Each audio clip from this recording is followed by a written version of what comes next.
আমাদের সরকার, আমাদের ভারতীয় জনতা পার্টির নেতৃত্বাধীন সরকার, আমরা পার্টির সাথে মিলে আমরা আমাদের যখন ক্যাবিনেট বিভিন্ন সময়, আপনারা একবার ভাবুন যে আমার পূর্বসূরি উনি 3% দিয়ে গেছেন আমাদের সরকার আসার পর। 29 মাসে আমি 29% দিয়েছি। শুধু তাই নয়, এরপরে আবার দিয়ে এখন 36%। বারবার আমাদের একটা চেষ্টা যে আমরা যাতে সেন্ট্রাল যে দিয়ে আছে তার থেকে কতটা গ্যাপ আমরা কমাতে পারি। এখন 22%-এর মতো গ্যাপ আছে। আগে যদি ইতিহাস দেখেন আপনারা দেখবেন কত গ্যাপ থাকতো আগে। আমরা সেটা চেষ্টা আছে।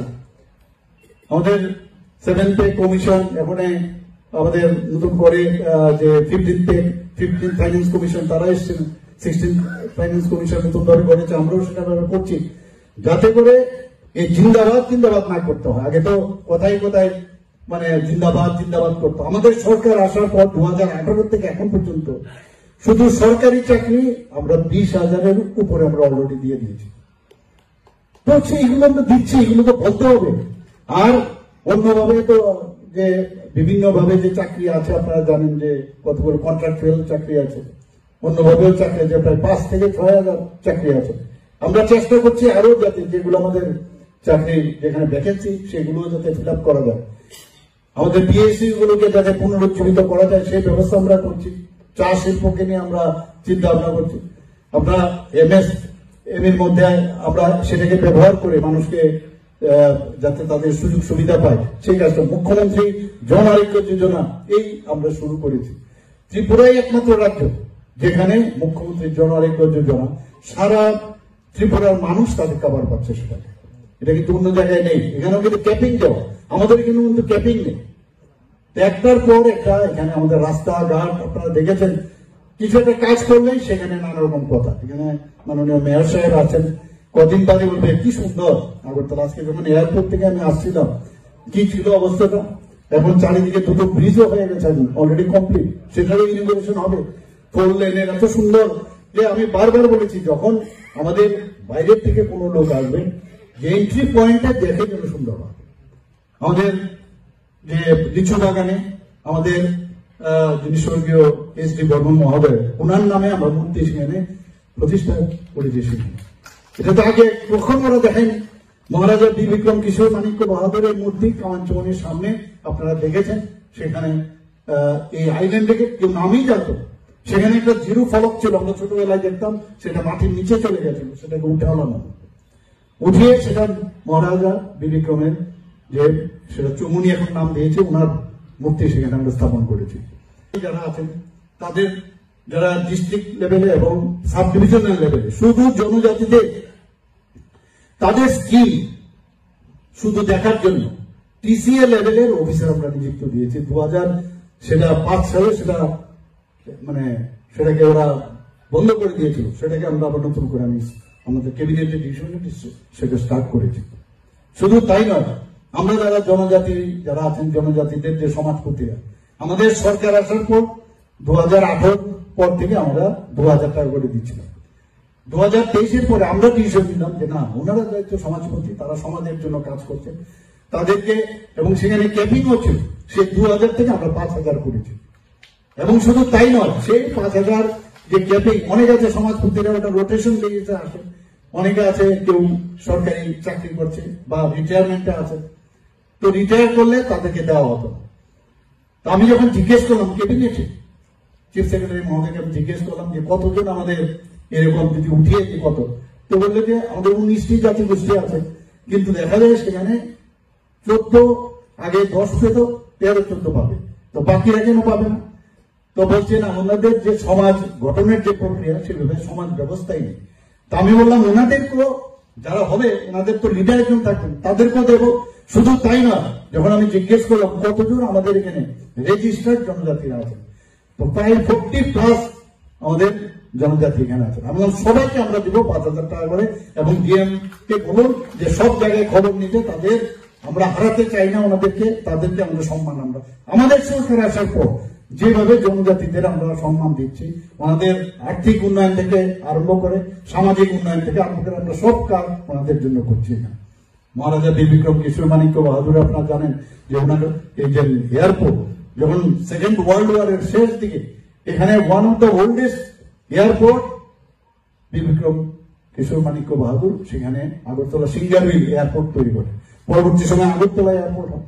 সেটাকে ওনাকে সম্মান দেওয়ার জন্য এই ভারতীয় জনতা পার্টি, এই মহারাজাদের কিভাবে সম্মান দিতে হয় একমাত্র ভারতীয় জনতা পার্টি সেটা দেখিয়েছেন। মাননীয় প্রধানমন্ত্রী সেটা দেখিয়েছেন।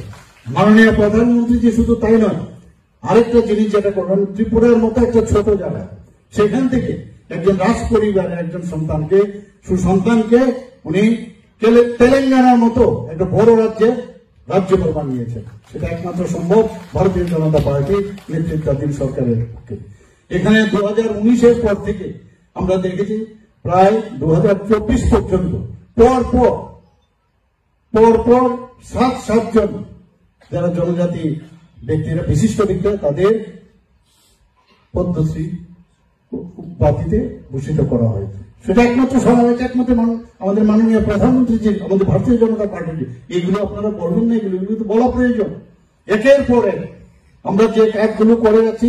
আমরা এবারও আমি দিল্লিতে যখন গেলাম, মাননীয় প্রধানমন্ত্রীজি বলছিলেন যে এমন একটা প্রতিটা স্টেট, প্রতিটা রাজ্যকে বলেছেন যে এমন একটা আপনারা ট্যুরিজমের একটা স্পট বানান, যে স্পট শুনে সমস্ত ভারতবর্ষ না, পৃথিবীর সমস্ত মানুষ যাতে জানতে পারে না এমন জায়গায় সেটা পাওয়া যায়, এবং সেই যে ট্যুরিজমের যে স্থানটা হবে সেটা ইন্টারন্যাশনাল স্ট্যান্ডার্ডে হবে। তো বন্দরে আমরা 51 শক্তিপীঠ, আমাদের জীবদ্দশায় আমরা কিন্তু 51 শক্তিপীঠ আমরা দেখতে পাবো। সে 51 শক্তিপীঠ এবং বাংলাদেশে কিছু আছে আপনার পাকিস্তানে, আমাদের নেপালে আছে, সেই আমাদের তিব্বতে আছে, শ্রীলঙ্কাতে আছে। তো তার রিপ্লিকা বানিয়ে আমরা বন্দরে এত আধুনিক আধুনিকের ছোঁয়া থাকে, আবার এত সুন্দর হবে 51 রিপ্লিকা বানানো হবে।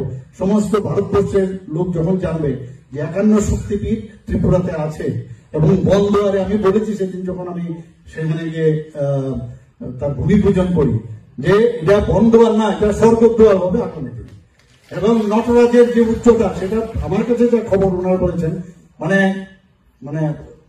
এই উচ্চতা ভারত পৃথিবীর মধ্যে এই উচ্চতার নটরাজের মধ্যেই নেই, এত সুন্দরভাবে। তো আশা করি আমরা একের পর এক চেষ্টা করছি। ঊনকোটি নিয়েও এবারে আমি কথা বলেছি কিভাবে, যেখানে কারণ আর্কিওলজিক্যাল সার্ভে অফ ইন্ডিয়ার কিছু প্রতিবন্ধকতা আছে, সেটাকে কিভাবে করা যায়। আমি দিল্লি থেকে এই কাজগুলি আমি করেছি সেগুলো, এবং ওনারা শুনেছেন এবং এগুলো করবেন। আমি জাতি জনজাতির যে মেলবন্ধন, আমরা এই পুজো উপলক্ষে, বিজয়া শুভেচ্ছা উপলক্ষে, সেগুলো আরো সুদৃঢ় হোক। আমরা আগামী দিন বিভিন্ন বিষয় আসে মাঝে মাঝে সোশ্যাল মিডিয়াতে, আমার পূর্ববর্তীরা যেভাবে বলেছেন, এগুলোতে কর্ণপাত একেবারেই করবেন। এগুলো আসলে আমরাও কিন্তু অনেকটা সচেতনও থাকি। মাঝে মাঝে অনেক জিনিস বলার পরে এটাকে নিয়ে আমাদের হইচইয়ের কোনো বিষয় না, কারণ আমরা ট্রান্সপারেন্সির মাধ্যমে চলি, মানুষের সাথে আমরা আছি। এরপর একটা চিন্তা কিসের আসে, কিছু হলে আমরা আমাদের মধ্যে বসে আমরা সেগুলো ডিসিশন নিয়ে যা করার আমরা করবো। একদম না, এইসব বিষয় একেবারেই না যাওয়া। এবং আগামী দিন আমাদের টিটিএডিসি যে ইলেকশন, ডিসি ইলেকশন হতে পারে, তো তার জন্য আমাদের তৈরি কিন্তু থাকতে হবে। আমরা আমাদের মতো চলবো, আমরা কারোর এগেনস্টে বলবো না, কিন্তু মানুষের যা প্রয়োজন তার জন্য মানুষকে দেওয়ার ক্ষেত্রে যে লাস্ট ব্যক্তি, যেটা আমাদের প্রভারীজি বলেছেন যে লাস্ট মাইল অব্দি যে ব্যক্তি, মাননীয় প্রধানমন্ত্রীজি যা করছেন সেটা ভাবা যায় না। আজকে আমরা একদিকে দেশ শক্তিশালী হচ্ছে, অপারেশন সিন্দুর যদি আমরা বলি, এখানে এই নিয়ে অনেক কথা হয়েছে। আগে তো আমরা এই ধরনের যে লিডারশিপ আমরা আগে দেখতে পাই। আমাদের কাছে গার্জিয়ান এত শক্তিশালী, তো আমরা কেন করবো না? আমি এটাই বলবো, যারা কার্যকর্তারা আছেন, কার্যকর্তা মানে কাজের লোক। কার্যকর্তা আমরা বিহারের মধ্যে, আমার মনে আছে আমি যখন বিহারে পড়াশোনা করতাম, সেখানে একটা কথা বলতো, কাম মত করো, কাম কা ফিকার করো, আর उसका খুব জিকার করো, লেকিন কাম মত করো। এইগুলো অন্যান্য পার্টিতে হবে, ভারতীয় জনতা পার্টিতে কাম ছাড়া কোনো কাজ হবে না। কাজ করলে ওই লেটারাল এন্ট্রি হবে না, কাজের মাধ্যমেই কিন্তু তার পরিচয় কিন্তু নিজে নিজে চলে আসে, এবং সেইভাবে কিন্তু চুম্বকের মতো এই পার্টি টেনে নেয়। এবং আগামী দিন আমি শিওর যে আমাদের যারা কার্যকর্তারা আছেন, যখনই যে জায়গায় আপনারা যাবেন, যখনই যে জায়গায় যাবেন, আপনারা দেখে বলবেন না আমাদের ভারতীয় জনতা পার্টির একজন কার্যকর্তা যাচ্ছে, ওর চলন বলন এভরিথিং দেখলে মনে হয় না ভারতীয় জনতা পার্টি এই কমিউনিস্টদের যে ক্যাডার আপনারা হবেন না। কংগ্রেসের তো কি আছে আমার জানা নেই, ক্যাডার আছে কি আছে আমরা জানি না, কিন্তু ওদের তো ফলোই করে না, কারণ ওরা উচ্ছৃঙ্খলতার মাধ্যমে এমন তো দেখেছেন বিহারের ইলেকশন নিয়ে কি মারদাঙ্গা ওদের নমিনেশন নিয়ে, তো এইগুলো তো আমরা দেখে এসছি। কাজে এইরকম একটা অবস্থার মধ্যে ভারতীয় জনতা পার্টির সরকার যেহেতু 2018-তে আমরা পেয়েছি মাননীয় প্রধানমন্ত্রীর যে আশীর্বাদে, সেটাকে যাতে আগামী দিন আমরা আরো সুন্দরভাবে আমার নিজেকে ডেভেলপ করতে হবে।